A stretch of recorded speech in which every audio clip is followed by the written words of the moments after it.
Alright, so I'm just gonna make this like a quick recap video. Let me turn that music off. So once we got back to the North Island, we spent a couple days in Wellington, hung out with my friend George, who came to visit us all the way from Canada. And from there we headed up north to the Tongariro crossing, which was absolutely breathtaking.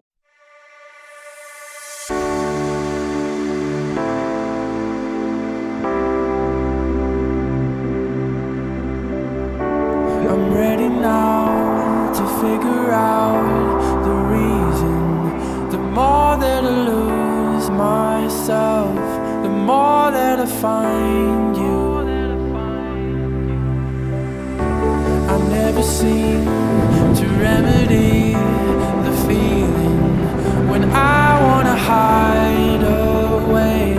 You've already found me in the night. And pretty much made our way up north through Taupo, continued heading up north through the geothermal areas of New Zealand, all the way up to Rotorua, to the geothermal wonderland. In the night of mighty love, you're all I have, you're all I know. I'll shut my eyes and hold you close, you're all I've needed. I never want to see the end. For a couple of weeks picking blueberries in Hastings. As we made our way back up north to the Coromandel, and then we stayed in Cook's Beach for 2 weeks working at a restaurant, which was amazing. It was such a fun job. I washed dishes, hosted tables, bussed tables, did some food prep with the chefs, which was fun, made some pizzas. Yeah, it was a cool experience. Did that for 2 weeks, and then during the day we just wake up and go to the beach and play with their dog. I don't care what anybody says about their dogs. This one was the cutest. It looked like an old man. It was one of those dogs. Took him to the beach, played fetch with him. His name was Jesse. I miss Jesse. Hey Jesse, want the stick? So we left Cook's Beach, headed back down, and then this was the best part. Then we visited Hobbiton in Mata Mata. Hobbiton was the first experience for me as a non-Lord of the Rings fan that said maybe I should really take these movies seriously. Oh sweet, I got parking. This usually never happens. Okay, cool. Anyways, I'm just gonna finish this bit here. Yeah, so we visited Hobbiton, and this was a very eye-opening experience for me. And as a non-Lord of the Rings fan, it was at that moment, once we left Hobbiton, that I realized maybe it's time I start taking this Lord of the Rings thing a bit seriously and actually sit down and watch the movies, which I did. So from that point on, from the Hobbiton footage, Ling and I watched all 3 movies. We even watched the trilogy, which was of The Hobbit, which obviously wasn't as good. But hey, at least I'm a bit more informed now. Visited the northernmost part of, oh my god, that was the pork and beans I had this morning. Headed up north to Cape Reinga, did some sandboarding, visited 90 Mile Beach, headed back down, visited Auckland, spent a couple more days in there. Auckland is like Montreal. It might look like Toronto. It is New Zealand's biggest city, but it is a city in New Zealand, meaning that it's not a very big city compared to the cities that we would see in North America. Our first choice was Auckland, but it was just too expensive. So the second to that was Hamilton, which is just like 2 hours south of Auckland. And that's where we are right now. We visited a recruitment agency on Monday. Ling got a job on Thursday working for a New Zealand home loans company. And then I got a call on Monday. I'm going to be starting, it's Thursday. I'm going to be starting on Monday working for the Hamilton City Council. It's like some data entry job, but whatever pays the bills, right? And actually the pay here is pretty damn good, I have to say. For an entry-level temp job, I was surprised with what they were going to start me out as. But also you have to take into consideration, this is in Canada. In Montreal, minimum wage, I think, is like $13 or something. When we arrived in New Zealand, minimum wage was $16.50. And then 2 months into our stay, we heard on the news that they increased it from $16.50 to $17.75. And they want to get it up to $20 by 2020 to match Australia's minimum wage, which I think is already at $20. So the pay is good here. Things are slightly more expensive. Like what we're paying for rent right now is $240 a week. So that works out to about a bit under $1,000 a month for rent, which back home would get you something a lot bigger.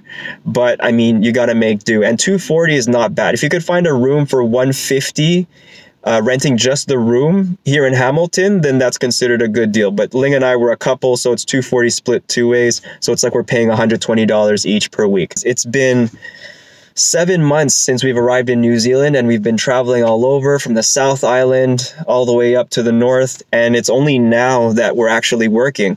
So like this is a clip of me when I was in Japan right before we arrived in New Zealand. Today is our last full day here in Tokyo, Japan. Tomorrow we have a half day, and then we gotta fly out of Japan, unfortunately. I'm also a little bit nervous because now we kind of start over and begin our new lives, but it's gonna be exciting. This was the very reason why we did the travel, and as fun as traveling is, it's not cheap. So the sooner we get to New Zealand, the sooner I could get a job to start paying down my credit. So I was scared that about starting over. I thought that as soon as we arrived in New Zealand that we would have to start working right away.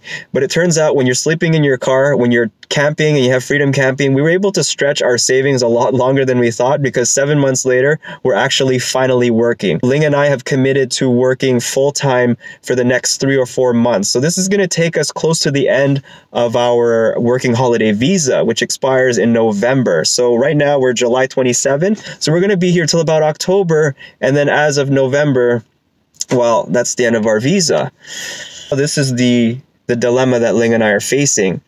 As Canadians, we have the option to renew our visa for 1 more year. And I know that a lot of my friends and family don't want me to stay longer in New Zealand. My primary reason for wanting to renew is because of the seasons. Right now it's July 27, and believe it or not, it's actually the beginning of winter here. Anyways, it's July 27, and the winter months in New Zealand go from June to August. And at the end of that winter, I don't want to have to go back to Canada to the start of a real winter, which is the Montreal Canadian winter, the type of winter where it's -30 out. You need to wear a Canada Goose jacket, you got to wear your layers, and you have to dig up your car from 20 centimeters of snow, which may have fallen from the night before. So I'm thinking we can renew our visa, stay a bit longer, not the full year necessarily, but stay a bit longer to wait out the year. So that way we'll have our summer in New Zealand, and then maybe do a bit of traveling on the way back. We still haven't seen Australia yet. Oh God, the beans. And then visit Asia. Yeah, parts of Asia. We still haven't been there. And then make it back in time to Montreal for the start of the summer, probably around June or May or something like that. Ling and I haven't really fully decided, but we realized that working full-time and working a contract job that's going to last us 3 or 4 months is going to pretty much bring us to the end of our working holiday visa, and then it's time to go back home. And it's really amazing how fast a year can go by. It's been 7 months that we've been in New Zealand. It's been 8 months since I left Montreal. Man, a lot's happened. A lot has happened. Anyways, that is the recap. That's where I'm at right now. And I really am making these videos mainly because I want to share my experience with other people that might be thinking about doing this. And also I just like making videos. The process for me, which I really enjoy, is when I sit down and I get to edit these clips together. So I've done about 55 vlogs now, and all of them have been edited on this HP laptop, which is totally not the type of machine that you would use to edit videos. For like an 8-minute vlog, it might take me as much as 3 to 4 hours to edit. Because of all the lag and how choppy the video looks, I only see the real end product after I've exported it, which takes about 2 hours.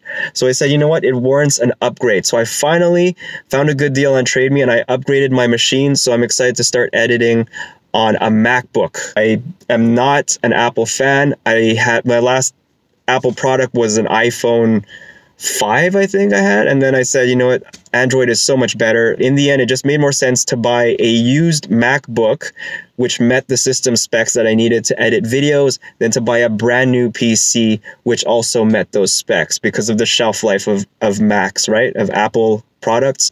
I really can't wait to start using this thing. So that's that. Thanks for watching, guys.